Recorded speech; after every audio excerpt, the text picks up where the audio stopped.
한 주간 주님 안에서 승리하는 삶의 역사가 이루어지기를 축원합니다. 네, 모든 분들 마스크 쓰세요. 쓰시고 예배 드리시기 바랍니다.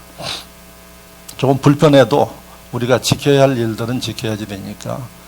그리고 저쪽 아이들 예배실에서 예배 드리는 우리 주일학교 다 오늘 말씀 잘 듣고 찬양하면서 함께 은혜 받도록 하시기 바랍니다. 예, 할렐루야. 예. 지금 대한민국을 비롯해서 전 세계가 코로나19 바이러스, 처음에는 우한 바이러스라고 그렇게 불렀습니다. 우한에서부터 시작됐기 때문에 우한 바이러스라고.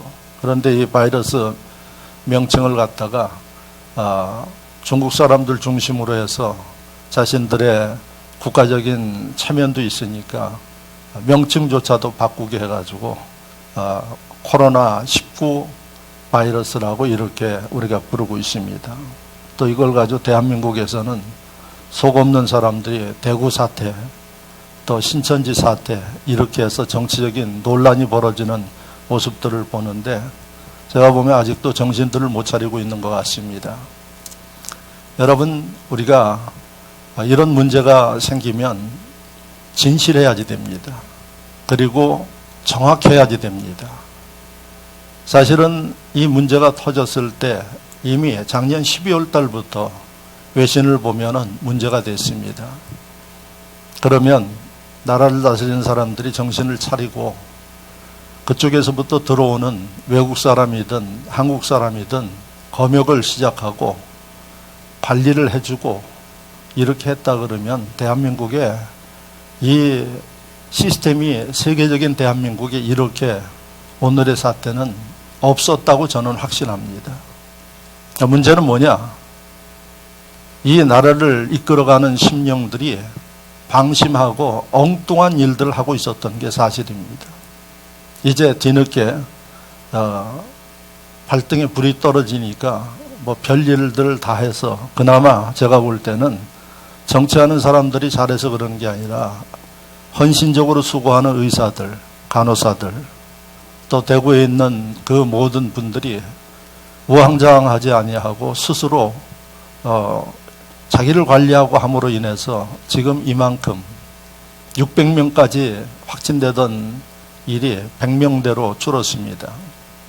저는 이런 사태를 보면서 대한민국과 온 세계가 지금 어두움 가운데 많은 사람들이 방황하고 고통을 당하고 있다, 이렇게 표현하고 싶습니다. 그리고 저는 이 자리에서 매일 오후 3시 30분에서 4시 30분까지 기도합니다. 우리 교육자들이 이 자리에서 기도합니다. 제 개인적으로 기도하기는 이제 3월 말까지 이게 대한민국에서 다 퇴치되게 하여 주옵소서, 이렇게 기도하고 있습니다. 여러분들도 또 그렇게 기도하시길 바랍니다. 그런데 많은 의사들과 과학자들이 예측하기를 이게 4월, 6월, 9월, 12월까지 간다는 사람들이 있습니다. 그렇게까지 가서야 되겠습니까? 기도하는 우리들은 3월 말까지 마무리되어서 이제 대한민국이 정상적으로 돌아가고 어려움 있는 사람들이 이제 속히 정상적인 생활로 돌아올 수 있기를 소원하고 믿습니다. 이렇게 어려운 이 시대를 아까 제가 표현한 대로 어두움의 세대에 우리가 살고 있다. 한 번도 제가 볼 때는 제가 지금까지 살아오면서 이런 상황들을 한 번도 경험해 보지 못했습니다.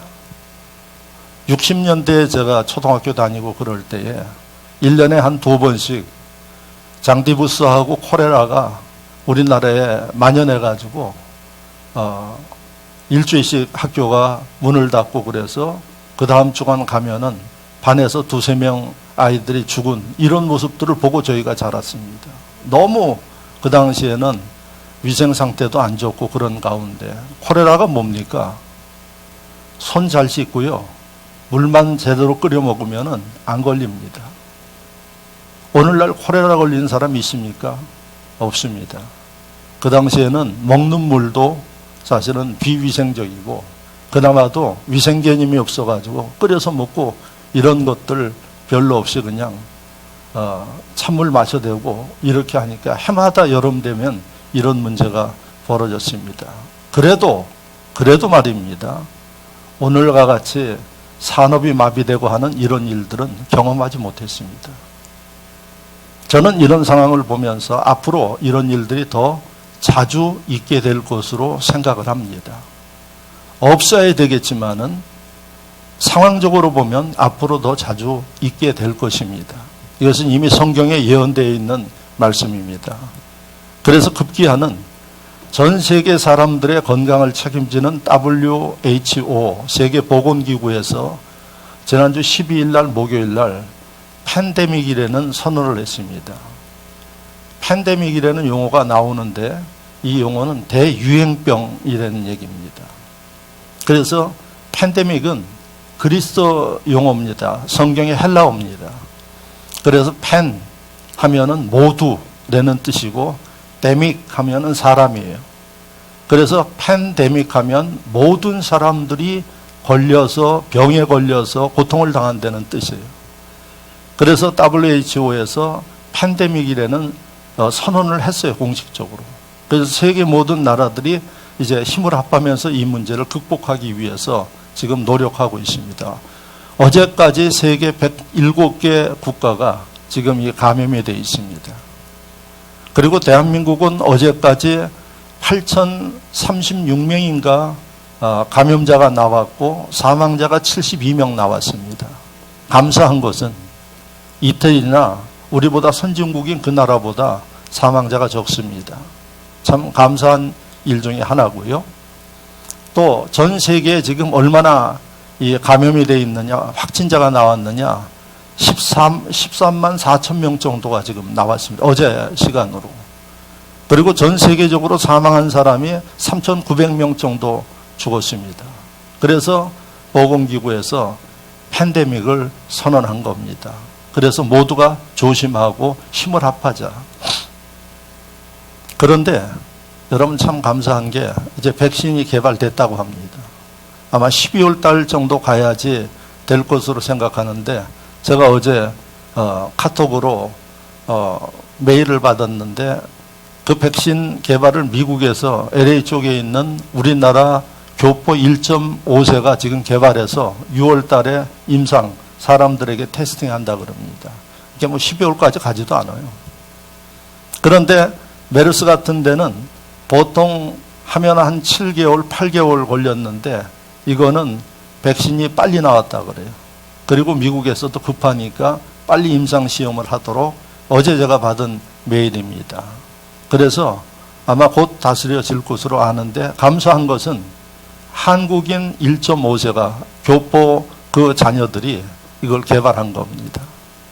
그래서 지금 백신과 치료제를 위해서 신속하게 진행을 하고 있는 이런 가운데 있으니까 너무 두려워하지 마시기 바랍니다.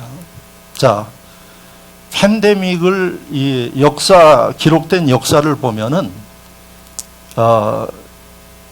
예수님 오신 후 165년, 그러니까 예수님이 AD 30년에 돌아가셨는데 그로부터 130년 후에 처음 유행병이 돌았어요. 그런데 그때 기록한 유행병명은 역병이다 이렇게 기록했어요. 엄청난 사람이 죽었어요. 그래서 그때 있고 나서 그 다음에 있었던 유행병이 AD 500년경에 역병으로 또 사람들이 죽었어요.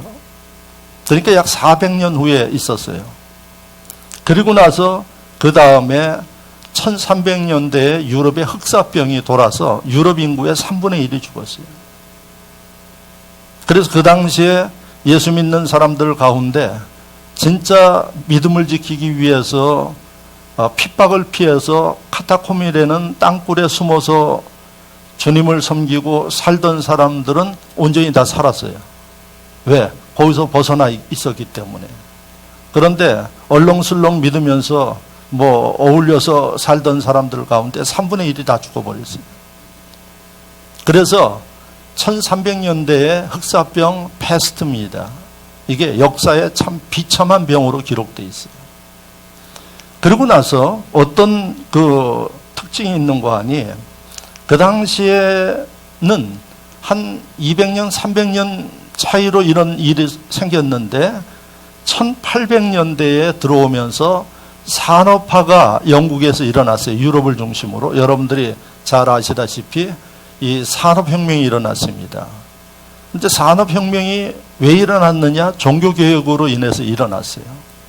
1500년대에 종교개혁을 일으켰는데 종교개혁을 통해서 사람들에게 성경을 보급하기 위해서 이 인쇄술, 종이 만든 것과 인쇄술이 발전하게 됐어요. 이게 원동력이 되어서 산업혁명이 일어난 거예요. 왜? 종이를 만드는 공장이 생기고 인쇄를 하는 공장이 생기니까 이 공장들이 막 생기기 시작한 겁니다. 그래서 1800년대에 영국을 중심으로 해서 산업혁명이 일어났는데 이때부터 어떤 일이 벌어지는 거 아니? 이 전염병이 점점 잦아져요. 그래서 200년, 300년 만에 일어났던 이 병이 30년 주기로 일어났어요. 그 당시에 1800년대의 기록을 보면, 이걸 보면은 산업혁명이 일어나서 사람들이 살기는 편한데 뭐가 문제인 거 아니에요? 살아가는 삶의 터전이 오염됐다는 얘기입니다. 그러니까 200년, 300년 과정에서 일어났던 일들이 30년 주기로 이런 병들이 일어났어요. 그래서 제가 기록을 보면은 1850년대에 콜레라가 전 세계적으로 돌았어요. 엄청난 사람이 죽었습니다.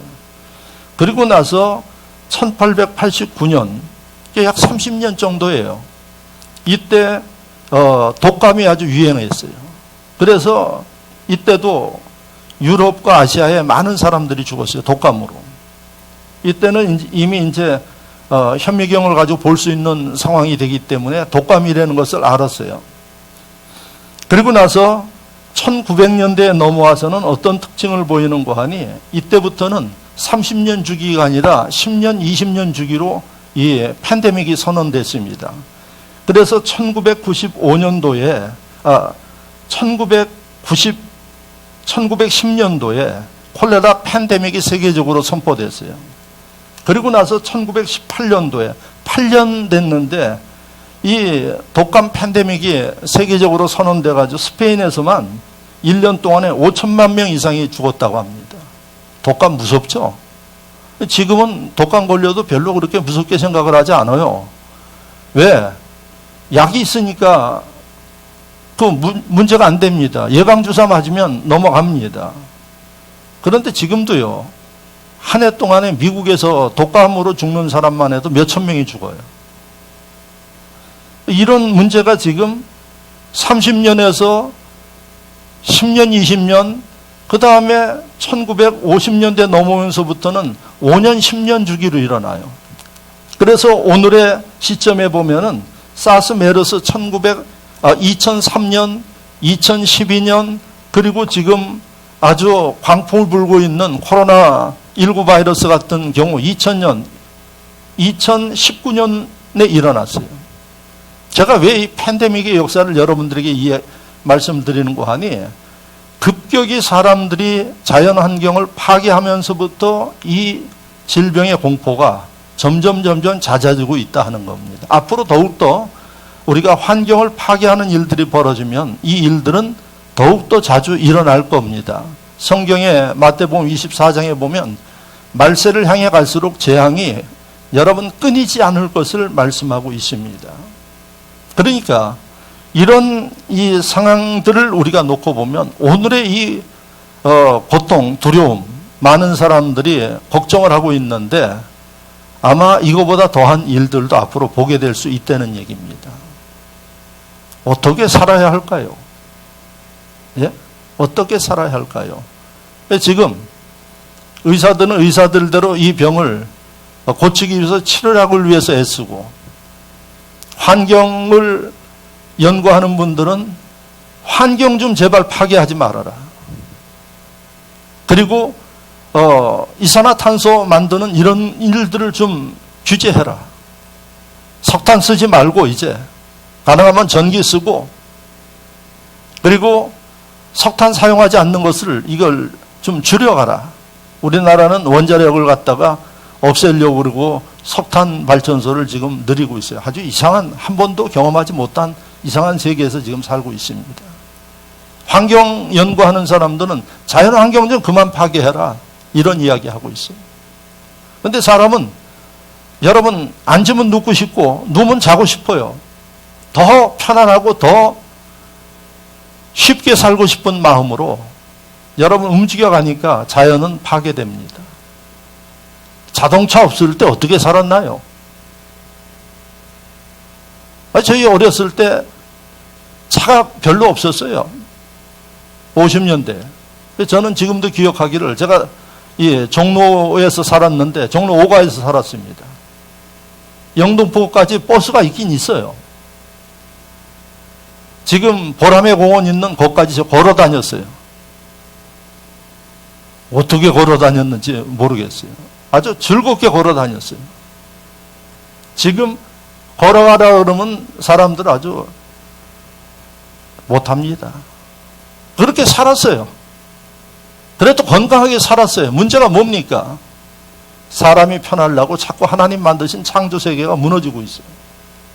이거에 대해서 연구하고 있습니다. 목사님들은 뭘 연구할까요? 역사를 하나님이 주관하시는데 하나님은 우리에게 좋은 것을 주셔요. 믿으시면 아멘. 우리에게 축복을 주셔요.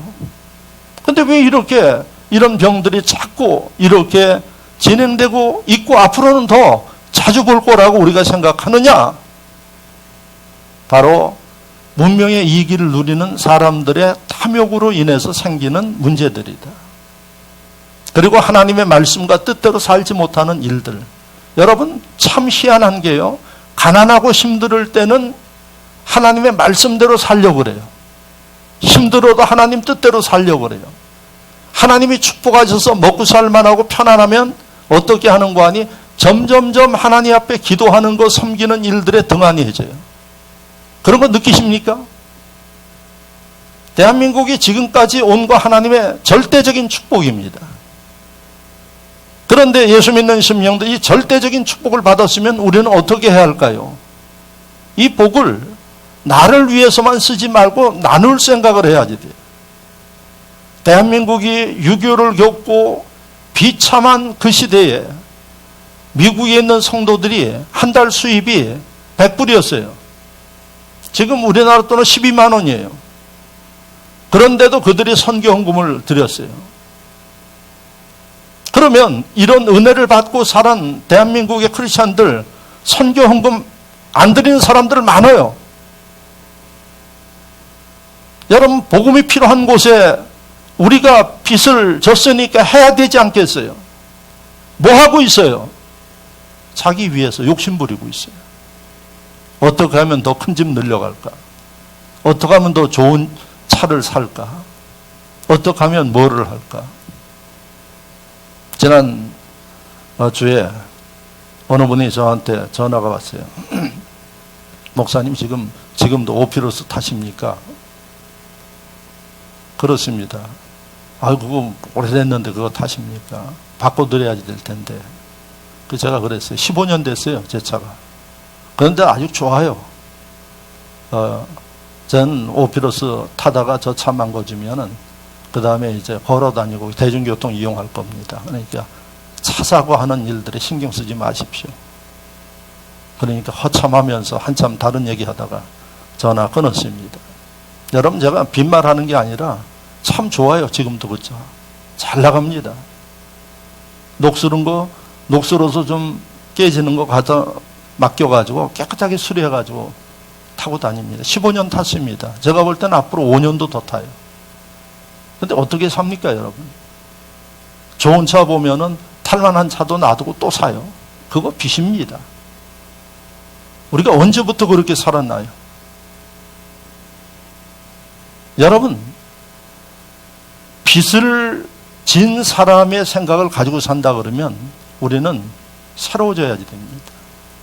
미국 교인들이 대한민국 전쟁 나서 어렵고 힘들 때 저도 그분들이 보낸 여러 가지 과자도 먹고 물품도 받아봤어요. 절대 잊지 않아요. 우리의 도움의 손길이 필요한 사람들이 많아요.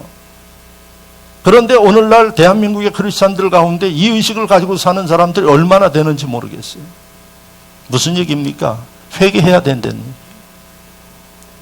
그래서 이런 상황이 되어지면 하나님의 백성들, 주의 종들은 영적으로 뭐가 문제인지 이런 것들을 진단하고 회개하라고만 할 것이 아니라 우리가 나가야 할 방향을 제시해야 됩니다.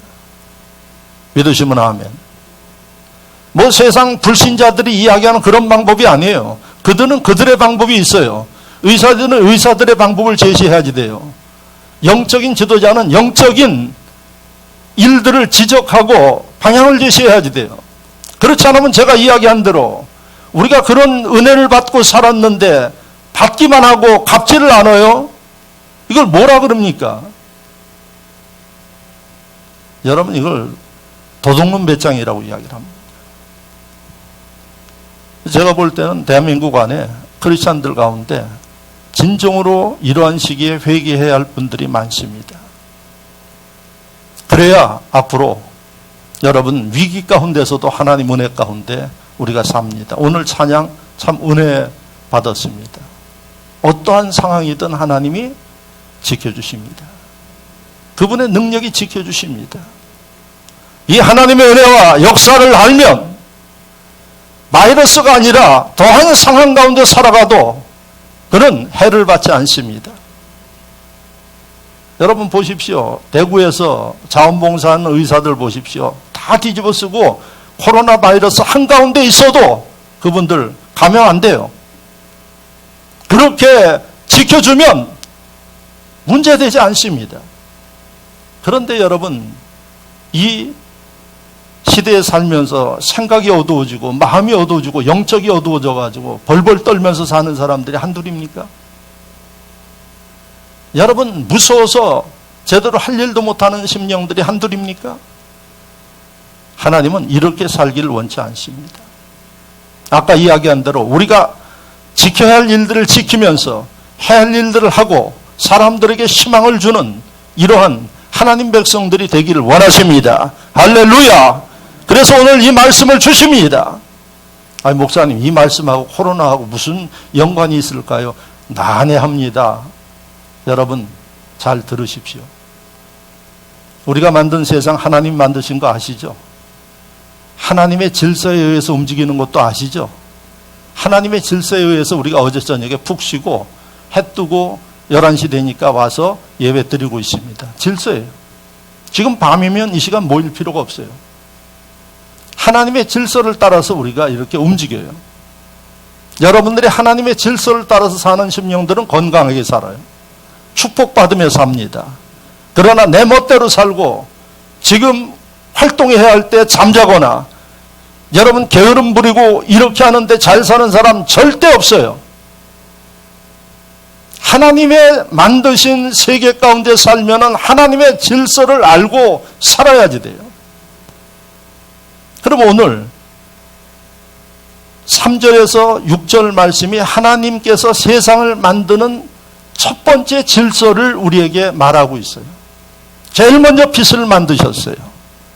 근데 빛을 어떻게 만들었느냐? 있으라 그러니까 빛이 생겼어요. 하나님의 말씀의 위대함을 우리가 보셔야 돼요. 하나님의 한마디니까 생겨요. 하나님 말씀 한마디면 사라집니다. 우리의 인생도 마찬가지. 하나님의 한마디면 축복을 받을 수도 있고 화를 당할 수도 있어요. 생사화복을 주관하시는 하나님이시죠. 하나님이 이 땅의 질서를 만드는데 제일 처음 질서가 빛이에요. 빛이 있으라 그러니까 있어요. 그리고 하나님이 이 빛에 대해서 질서를 우리에게 붙여줬어요. 빛이 있는 시간은 낮. 그래도 빛이 없는 시간은 저녁. 낮에는 밝고 저녁에는 어두워요. 이 하나님 만들어 주신 질서예요. 그러니까 사람들이 여기에 맞춰서 낮에는 활동하고 밤에는 쉬고 이런 사람은 건강하게 살아요.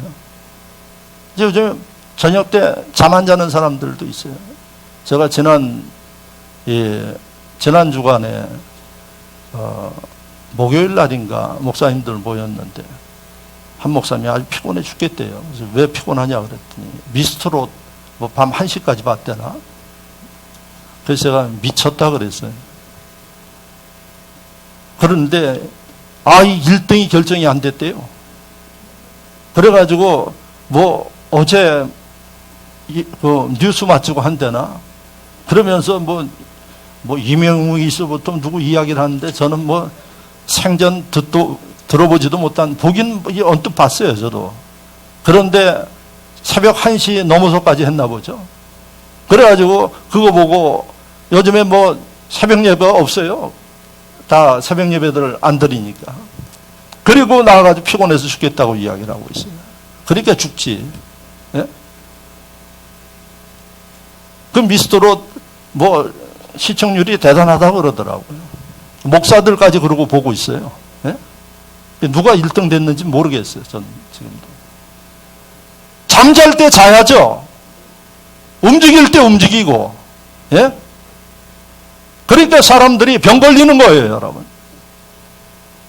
하나님이 만드신 질서대로 살면 돼요. 그러니까 오늘 이 말씀이 뭔가 하니 바로 빛이 사라지면 저녁인데 저녁에는 어두움이 찾아오고 어두움은 쉬는 시간이에요. 그리고 다음 날을 준비하는 시간이에요. 그 시간에 준비 안 하고 엉뚱한 일을 하니까 다음 날에 활동을 하려니까 힘들어요. 하나님의 질서에 안 맞는 거예요. 그래서 오늘 이 말씀을 우리가 잘 기도하는 마음으로 읽어보면 지금 어둠의 세력이 주관하고 있어요. 코로나 바이러스를 통해서 사람들에게 불안을 주고 두려움을 주고 절망하게 만들고 그러지 않아요? 사람들 만나보세요. 그럼 뭐라고 이야기를 합니까? 죽겠다고 이야기해요. 살겠다는 사람 한 사람도 못 봤어요. 난. 예? 죽겠다고 이야기를 해요. 가게들마다. 여러분, 어두움의 권세가 주장하고 있는 이런 세계 속에서 우리가 역사를 주관하신 하나님은 어떤 생각을 가지고 우리에게 무슨 말씀을 하시는가? 이걸 읽어내야 된다는 얘기예요. 그래서 저는 기도하는 마음으로 이 말씀을 읽으면서 어떤 말씀이 제 마음에 하나님이 레마로 주셨는가 하니 5절 마지막에 저녁이 되고 아침이 되니 첫째 날이다. 저녁이 되고 아침이 되니. 저녁은 어두움이죠. 모든 것을 다 할 수 없어요. 그런데 저녁이 되고 나야 지나야 아침이 온다는 얘기입니다. 그러면 이 말씀을 통해서 하나님이 여러분들에게 선포하도록 하신 말씀이 뭔고 하니 지금 어두움과 같은 저녁의 시대에 고통을 당하고 있어요. 사람들이 일을 하고 싶어도 일을 할 수가 없어요. 그러다 보니까 먹고 사는 일들도 힘들어요. 저녁입니다. 어두움입니다. 사람들이 모이면 불평불만하고 뭐 대통령에서부터 다 욕을 하고 그러고 살아요. 만나면 그래요. 여러분 그렇게만 살아서는 안 된다는 얘기예요. 어두움이 있으면 이 어두움을 극복하기 위해서 노력을 해야지 되는데 다 나름대로 노력해요. 그런데 무슨 생각하는 거 아니에요? 내가 할 일이 없다는 거예요. 그렇지 내가 할 일이 뭐가 있어요? 예? 어디를 가고 싶어도 가지를 못해. 지금 저희도 문화센터 가긴 가야지 되는데 다 막혀서 비행기표 다 캔슬했어요. 오지 말래요. 필리핀은 더해요. 문자를 보냈는데 두테르테 대통령이 이 성격이 보통이 아니에요. 마닐라에 국내선 오가는 거 다 차단시켰어요. 그리고 방학 4월 26일까지 방학이에요. 그리고 웬만한 직장들도 다 재택근무하게 하고 왜? 거기는 의료시설이 우리보다 못하기 때문에 번졌다 그러면 난리가 나요. 그러니까 아예 다 차단해요. 한국 사람들 들어오면 14일간 그 보호소에 가 있다가 나가야지. 누가 가겠어요? 하고 싶어도 할 일이 없어. 내가 할 수 있는 게 없어요. 그러면 손 놓고 있어야 될까요? 하나님의 음성을 들어보라는 얘기입니다. 이런 가운데 우리가 해야 할 일이 있어요. 그 사람들을 하나님이 도와주세요. 믿으시면 아멘. 그 말씀이 어디에 있는 거 아니?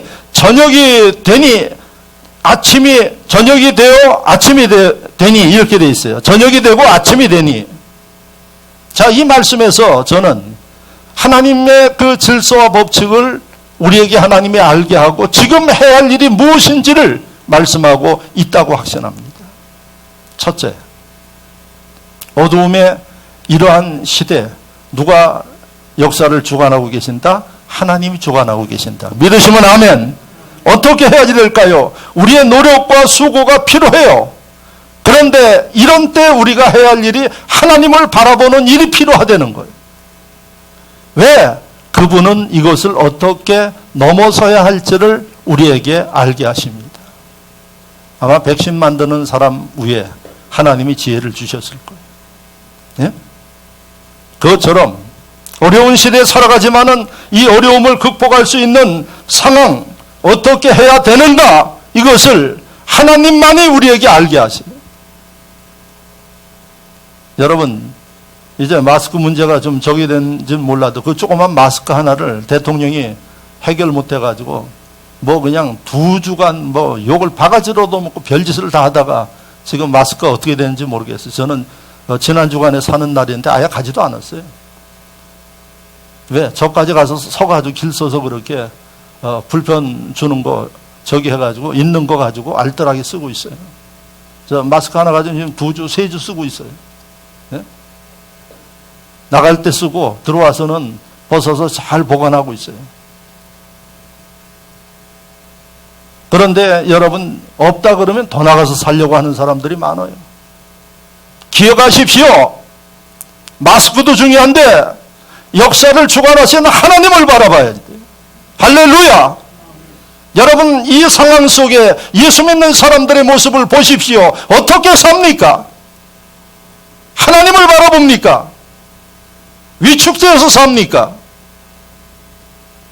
하나님은 지금도 살아계십니다. 하나님 백성들을 지켜주십니다.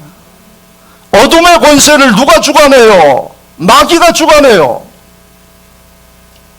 영적으로 보면 그렇습니다. 하나님은 우리에게 평안을 주세요. 그러면 영적으로는 여러분 대적해야지 됩니다. 대적하는 힘이 있어야지. 왜? 신앙도 다 위축되어 있어요. 예배도 믿지 않는 사람들 드리면 예배 드리면 뭐 죄 짓는 것처럼 그렇게 여론에서 몰이를 하고 있어요. 예배는 죄 짓는 거 아닙니다. 하나님 우리에게 정한 일이기 때문에 우리가 예방해야 할 일들을 예방하면서 뜨겁게 기도해야 돼요. 그런데 이것을 믿지 않는 사람들은 오히려 여러분 위험군으로 보고 회방하지 않습니까? 전국의 교회가 6만 개예요. 그런데 그 교회 가운데 10개 교회도 안 되게 발생을 했어요. 여러분 그건 안전한 곳입니다. 그런데 그 교회에 대해서 여론몰이하고 그러니까 다른 데서 여러분 콜센터에서 터지고 있지 않습니까? 또 다른 데서 또 터져요. 여러분 하나님 보시기에 이쁜 짓들을 하셔야 됩니다. 하나님을 바라봐야 된다는 얘기입니다. 그런데 하나님을 바라보라고 이야기하는 이 일들에 대해서 사탄은 방해하죠. 하나님은 이렇게 말씀하십니다. 시편 18편 30절에 하나님의 도는 완전하고 여호와의 말씀은 순수하니 그는 자기에게 피하는 모든 자의 방패시로다. 이 어두운 힘든 상황 가운데 우리의 피난처는 완전한 피난처는 하나님이시죠. 우리의 방패 되신다. 그래서 이런 상황이 되어지면 예수 믿는 심령들이 곤고할 때 주님을 바라보고 더 주님을 의지해야지 되는데 믿음이 무너져서 세상 사람들 따라가는 이런 모습들을 보이고 있다는 사실입니다. 우리를 도와주실 분, 살아계신 하나님, 능치 못할 능력을 가진 하나님이 도와주십니다. 중국 선교의 창시자인 허드슨 테일러 선교사가 중국 양주에서 선교 사역을 하고 있었어요. 제가 우리나라 1900년대에 선교사들이 들어와서 활동할 때에 그때 우리나라에 있었던 이야기들을 했죠. 선교사들이 애들 잡아다가 간 빼가지고 간 빼먹고 그렇게 한다는 이야기들 있었다고. 그래서 이 양주에서 선교를 하는데 중국 사람들이 서양 선교사를 실어가지고 가짜 뉴스를 만들었어요. 그래서 뭐라 그랬는가 하니 선교사들이 이 사람들 잡아가서 눈알을 뺐대요. 그래가지고 기계를 만들었대. 그 기계가 뭔가 카메라예요. 카메라를 만들었대. 사람 눈 빼가지고. 그 당시에 뭐 카메라가 뭔지도 모르죠. 우리나라도 그랬대요.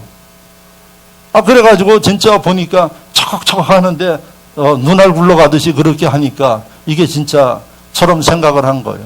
또 어린아이들 잡아다가 간 빼가지고 뭐 어디에 좋으니까 그 간을 뺏어 먹고, 또 특효약이 하나 있는데 그 특효약이 어떤 특효약이 있는가 하니 아이벤 여성의 배를 갈라가지고 그걸 가지고 약으로 만들면 어느 병에 특효돼가지고 그걸 선교사들이 만들고 있다. 이래가지고 중국이 막 그냥 폭동이 나다시피 그렇게 한 거예요. 그래가지고 선교사들이 지나가면 돌멩이를 던지고 막 핍박하고 그래가지고 한 200여 명의 선교사들이 있었는데 움직이기가 어려웠어요. 그러니까 중국 정부에서 이 무식한 중국 정부가, 제가 보면 지금도 무식해 중국 정부가. 왜 무식하느냐? 우한에서 발생한 바이러스를 갖다가 미국에서 퍼뜨렸다고 이야기를 하고 있어요. 이게 참, 이게 나라입니까 이게? 아마 정상적인 나라와 사람들 같으면 죄송합니다. 우리로 인해서 그렇게 피해를 당하니 돈 많다고 자랑하고 앉아 있어요. 그 돈 가지고 무기 만들고 앉아 있어요. 죄송합니다. 우리 재정적으로 지원해 드릴 테니까 좀 보태 쓰십시오. 요러진 못하고 엉뚱한 짓 하면서 예수 믿는 사람들을 핍박하고 그러면서 지금은 미국에서 퍼뜨렸다고 중국의 외무부 대변인이 그렇게 이야기를 해가지고 지금 아주 미국에서 난리가 났어요. 예? 저것들이 저 제정신이냐고. 제가 봐도 저건 제정신이 아니에요. 세계에서 유일하게 제정신이 아닌 나라가 둘이에요. 중국하고 북한이에요. 그러니까 보십시오. 둘이 늘 짝짝꿍 돼가지고 어울리고 있어요. 그리고 이제 조금 중국은 먹고 살만 하니까 큰 소리 치는데, 여러분 그런 나라들 치고 찢어지게 가난해요. 이런 모습들을 여러분 1800년대 허스든 이 테일러 선교사가 활동할 때 있었어요. 그래서 중국에서 영국에다가 외교적인 그 항의를 했어요. 선교사들이 이러면 되겠느냐?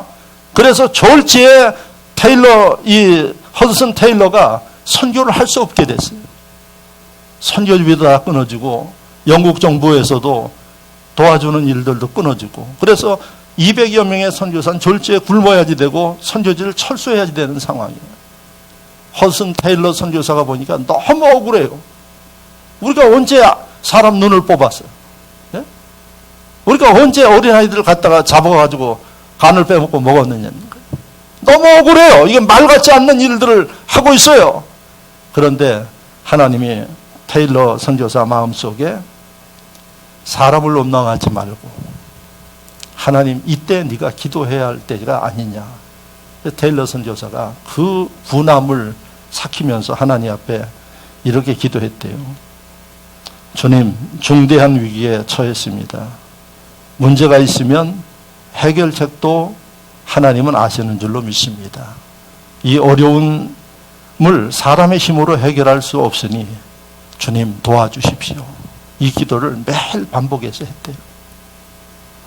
너무 억울해가지고 눈물을 흘리면서 기도했대요. 그런데 어느 날 편지가 한 통 온 거예요. 그 편지를 열어보니까 2,000파운드에다가 위로의 문자를 썼대요. 누가 보냈는가 하니 영국의 그 유명한 고아의 아버지 조지 밀러가 하나님 앞에 기도하면서 하나님이 감동해서 테일러 선교사에게 보낸 거예요. 이게 계기가 돼가지고 이 선교지가 다시 회복되기 시작하고 영국 사람들도 오해를 풀고 선교비를 보내고, 그래서 허드슨 테일러가 중국 선교의 아버지예요. 위기가 있었어요. 철수해야 될 그러한 절박한 상황이었어요. 그때 하나님이 테일러 선교사에게 일러준 것은 뭔가 하니 사람의 방법을 쓰지 말고 누구를 원망하지도 말고 하나님 앞에 기도하라. 오늘날 이 어려움, 고난의 상황 가운데 누구를 탓하지도 마십시오. 탓한다고 되어지지 않습니다. 하나님, 불쌍히 여겨 주옵소서. 하나님 속히 끝나게 해주십시오. 저는 3월 말로 자꾸 기도한다고 그랬죠. 지금 우리가 해야 할 일이 이겁니다. 믿으시면 아멘. 우왕좌왕하지 마십시오. 불안해하지 마십시오. 제가 의사들이 이야기한 대로 손 잘 씻고 마스크 사용하고 거리를 좀 두고 할 일을 하십시오. 저도 그렇게 살고 있습니다. 그런데 하나님이 인도하셔요. 어떻게 인도하신 줄 아십니까? 어제 저녁에 저한테 문자가, 도봉구에 확진자가 2이 생겼대요. 그래서 경로를 보려면 홈페이지에 들어가서 보십시오. 그래서 제가 어제 예배 다 마치고 도봉구 홈페이지를 열어서 쭉 보니까 이 확진자가 어디 왔는가 하니 여기 넘어가면 원주 추어탕, 유명한 추어탕 집에 거기 왔대요. 나 지난 주간에 나도 거기 왔는데 날짜를 보니까 화요일날 왔대. 나 화요일날 갔는데. 그래서 시간을 봤어요. 시간을 봤더니 오후 5시에 왔대. 저는 12시에 지국찬 목사님이 추어탕을 좋아해가지고 여기 오면 대접불고기서 하는데 12시에 가서 딱 먹고 12시 반에 나왔어. 그러니까 하나님이 참 동선도 인도해, 우리의 발걸음을 인도해 주시는 거예요. 할렐루야. 안 되는 사람은 꼭 그 시간에 가거든요. 예? 그러니까 하나님이 살아계셔요. 그래서 우리가 할 일을 하고 믿음 지키고 하나님 의지하면 위험하면 하나님 발걸음 바꿔주시는 거예요. 아마 그 집 어떻게 되는지 모르겠어요. 안 가봤는데. 어제 봤으니까. 그냥 소독하고 난리를 쳤겠지 또. 예? 그 집은 그래도 가니까 사람이 많더라고요. 그런데 그렇게 한번 쓸어버리면 어떻게 되겠어요? 참 힘들어지는 겁니다. 하나님을 바라보십시오. 할렐루야. 하나님이 저녁 되면 아침을 만드신 분이 하나님이에요. 이 어두운 저녁 시간과 같은 이때 우리가 해야 할 일이 뭔지를 하나님 말씀하고 있어요. 나를 바라보라고 이야기를 하고 있어요. 두 번째, 이 말씀을 통해서 우리에게 뭘 이야기해 주나요? 저녁이에요? 그러면 대다수의 사람들이 뭘 하는 거 아니야? 좀 시간 지나면 아침이 오는구나. 그때 일어나야지. 그리고 저녁에 할 일들을 해요. 그러시죠? 어제 저녁에 뭐 하셨어요? 씻고 밥 먹고 TV 보고 핸드폰도 좀 하고 늦게까지 TV 보는 분들은 보고 일찍 주무시는 분들은 일찍 잤을 거예요. 이게 우리가 해야 할 일이에요. 왜 해요? 내일을 준비하기 위해서. 어두운 이 시대에 우리가 해야 할 일을 하면서 뭐를 가져야 되는 거 아니에요? 두려워만 하지 마세요. 위축되지만 마세요. 할 일을 하라는 얘기입니다. 그리고 곧 다가올 아침을 바라보라는 얘기입니다. 많은 사람들이 이 가운데 아침을 바라보는 게 아니라 두려워하고 있어요. 절망하고 있어요. 망가진 것을 후회하고 있어요. 여러분, 이미 부딪힌 일 원망한다고 해결되지 않아요. 하나님은 우리에게 저녁에 사는 심령들에게 아침을 바라보도록 희망을 주시는 말씀이 이 말씀이에요. 믿으시면 아멘. 그래서 여러분 분명히 저녁이 되고 아침이 되니 아침에 온다는 얘기예요. 마귀가 아무리 장난질을 쳐도 아침은 와요. 어두움이 지나가고 희망이 온다는 얘기입니다. 믿으시면 아멘. 희망을 가지고 사십시오. 안 믿는 사람들처럼 여러분 두려워하고 불안해하고 기침만 해도 도망간대. 그래서 목사가 목을 많이 쓰잖아요. 가끔 제가 기침을 해요. 근데 요즘에는 하나님이 은혜를 베풀어서 기침을 안 하게 만드시네. 목사 기침하다가 설교하다가 기침하면은 다 도망갈 거 아니에요. 근데 참 은혜를 베푸셔 하나님이. 제가 봐도 참 하나님의 축복이에요. 우리는 이런 가운데 예수 믿는 사람들이 해야 할 일은 희망을 바라보고 희망을 이야기하고 희망을 선포해야지 돼요. 할렐루야! 여러분, 바로 이게 하나님의 질서입니다. 하나님의 질서를 아는 사람들의 사는 모습이에요. 안 믿는 사람들하고는 달라야죠. 저건 뭘 믿길래 도대체 저러고 사느냐 말이에요. 있지, 믿는 사람이. 하나님이요. 할렐루야. 이런 희망과 함께하는 믿음의 사람들이 되기를 축원합니다. 그래서 우리는 불안해하는 심령들에게 희망을 줘야지 돼요. 꽁짝 맞춰가지고 아이고 큰일 납니다. 이거 뭐 어떻게 삽니까? 이런 심령이 아니라 우리는 이제 하나님의 은혜 가운데 기다려 보십시오. 좋은 날이 옵니다. 그것을 꿈꾸면서 우리가 이깁시다. 말이 달라야지 돼요. 어느 집사님이 엉터리 집사예요. 제가 지난 주간에 엉터리 집사하고 통화를 했는데 그래도 꼭 엉터리 집사가 문제가 생기면 목사한테 전화를 해요. 좋은 일에도 좀 하지. 좋은 일에는 지네들끼리 다 저기 하고 어려울 때만 그렇게 해요. 근데 어느 집사가, 날라리 집사가 사업을 했는데 사업이 잘 됐어요. 그러니까 어떻게 됐겠어요? 주일 안 지키죠. 이 특징이에요. 그리고는 사업한답시고 만나서 고객들하고 술 마시고 뭐하고 이렇게 한 거예요. 하나님이 가만히 두시겠어요? 그래도 그는 사랑하니까 그러는 거예요. 사랑하지도 않으면 망하든지 말든지 그냥 놔둬버려요. 근데 하나님이 사랑하니까 사업을 그냥 몽창 망하게 만들었어요. 아주 그냥 옴짝달싹할 수 없이 폭망했어요. 그러니까 방법이 어떤 방법이? 도망가야지. 식구들 놔두고 도망갔어요. 왜? 날마다 비청이들이 와서 집에 진치니까. 자기가 도망가면은 그래도 식구들은 편할 것 같으니까 도망가 버렸어요. 어디로 도망갔느냐? 그래도 아마 제가 볼 때는 기도원으로 가려고 산으로 도망간 거예요. 도망가면서 산으로 도망가는데 가다 보니까 교회가 하나 있더래요. 길가에.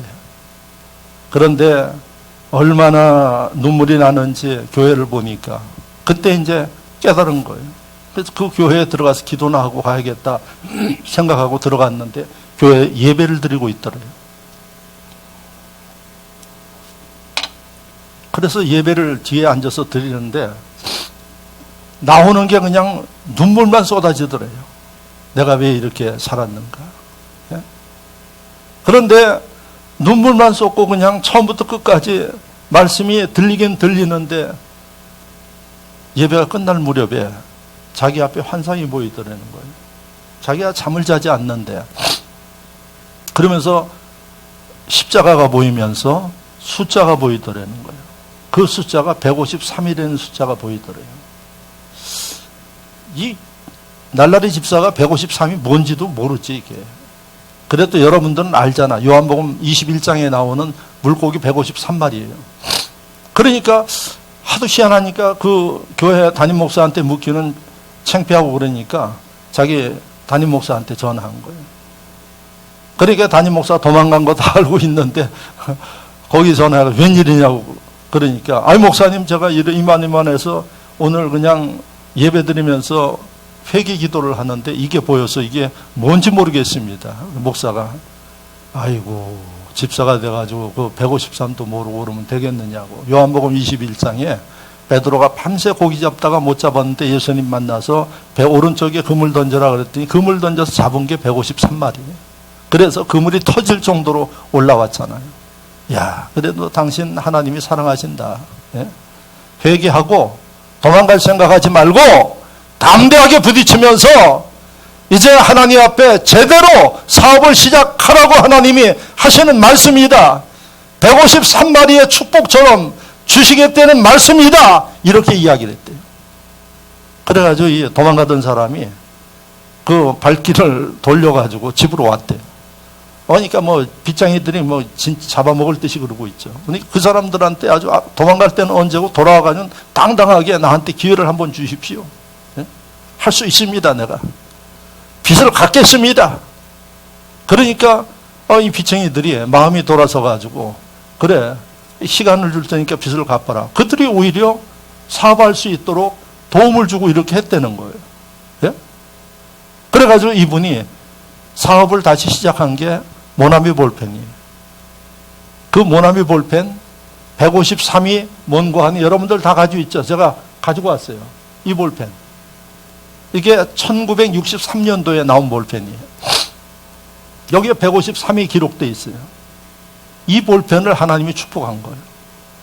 지금까지 몇 개가 팔렸는 거 아니 33억 개가 팔렸어요. 이 볼펜이. 요 볼펜 33억 개를 놓으면은 세계를 12번 도는 만큼 팔았어요. 여러분 쫄딱 망했던 사람이 여러분 하나님의 예배를 통해서 희망을 주니까 믿음대로 되더라 하는 얘기입니다. 이분 여러분 성함이 송삼석 장로님이에요. 이 볼펜 지금도 나와. 지금도 아마 너무 감사해가지고 황금으로 만들어가지고 팔았대요. 얼마 전에 한정판. 참 편해요. 제가 보면 부담 없이 써요. 그런데 이게 하나님이 함께 하시고 희망을 주니까 한순간에 바뀌어버리는 거예요. 희망을 가지십시오. 할렐루야. 이 희망은 누구에게 줘요? 하나님 앞에 기도하고 하나님을 의지하는 사람들에게 주지, 위축되고 아이고 예배 드리기 싫은데 잘됐다 집에서 예배 드리지, 이런 사람들에게 주질 않아요. 주님 앞에 할 일을 하면서 주님을 기쁘시게 하는 이런 일들을 하는 심령들을 위해 하나님은 지금도 희망을 주십니다. 지금도 이런 기적의 사람들이 일어나고 있음을 믿으시기를 축원합니다. 제가 지난 주간에 우리 교회 청정구역입니다 하고 이야기를 하고, 두 주간은 저하고 말가린 선교사하고 이야기를 했죠. 여러분들 화장실 변기 꼭지까지 다 손세정제로 다 세척하고 들어오면 아마 소독약 냄새가 날 거예요. 그렇게 하면서 우리가 하나님 앞에 예배드리고 그렇게 합니다. 그랬더니 어제는 우리 젊은 여선교회 회원들이 토요일 날 모처럼 나와가지고 이제 도전을 받았는지 나와가지고 교회 청소도 하고, 저희가 하려고 하는데 어떻게 해야지 됩니까? 그래서 그 한 대로 다 해라. 심지어 어디까지 하는 거 하니 주방 쓰지도 않아요. 요즘에 주방 냉장고 손잡이, 가스 손잡이, 이 모든 것까지 다 세척을 하고 있습니다. 여러분, 우리가 지금 이야기한 대로 그렇게 하고 움직이는데 어떻게 바이러스 같으면 타요? 왔다가도 도망갑니다. 예? 희망을 가지십시오. 희망을 갖는 사람들을 위해는 합력하여 선을 이룹니다. 이런 기적이 있기를 주의 이름으로 축원합니다. 마지막으로 기억해야 할 일은 인내하는 겁니다. 자, 저녁이 되니 아침이 올 때까지 어떻게 해야 되나요? 기다려야 돼요. 인내할 줄 아는 사람 위에 하나님이 축복하십니다. 인내하는 사람들 위에 아침이 옵니다. 그러면 지금 이 시대에 우리가 뭘 해야 될까요? 여러분, 우왕좌왕하지 마십시오. 차분하게 내가 할 일을 하면서, 하나님 앞에 할 일을 하면서 기다려 보십시오. 인내하는 사람들 축복하십니다. 요동치지 마십시오. 세상 사람들처럼 그렇게 우왕좌왕하지 마십시오. 믿는 사람은 차분해야 되지 않습니까? 지금 제가 보면 대한민국은 그래도 차분합니다. 참 대구에 계신 분들 참 칭찬하고 싶어요. 사재기 합니까? 이제 외신에 나왔어요. 그런 일 하나도 없대요. 차분하게. 이 사람들 위해 하나님이 은혜를 베푸시는 거예요. 차분하십시오. 무섭도록 여러분들이 인내하면서 주님 바라보고 의지하고 나갈 때 하나님은 이 어려움이 배가의 축복으로 바뀝니다. 어제 그런 말씀이 있나요? 욥기에 나와요. 욥이 재산을 다 잃어버렸어요. 자녀도 다 잃어버렸어요. 몸뚱이조차도 잃어버렸어요. 악창이 나서 너무 괴로워서 기와장으로 긁고 있는 처참한 욥, 그 가운데서도 원망하지 않았습니다. 늘 하나님과 교통하면서 하나님의 진리를 깨닫습니다. 뭐라고 고백했나요? 주신 이도 하나님이시오, 거두시는 이도 하나님이시오. 원망하지 않고 감사했어요. 그리고 하나님의 때를 기다렸습니다. 부인과 친구들 와가지고 별소리 다 하고 앉아있어요. 그래도 흔들리지 아니하고 주님을 바라보면서 기다렸더니 하나님이 때가 되면 욥에게 응답하셨어요. 그리고 갑절의 축복을 주셨어요. 인내하는 사람들을 위해 이런 축복을 주심을 믿으시기를 축원합니다. 달라야지 됩니다. 다른 예수 믿는 분들이 되시기를 주의 이름으로 축원합니다. 제가 볼 때는 갑절의 축복의 역사가 일어납니다. 이걸 바라보시면서 하나님 앞에 하나님이 기뻐하는 일들을 하시기를 축원합니다. 함께 기도하겠습니다. 할렐루야. 아버지 하나님 감사합니다.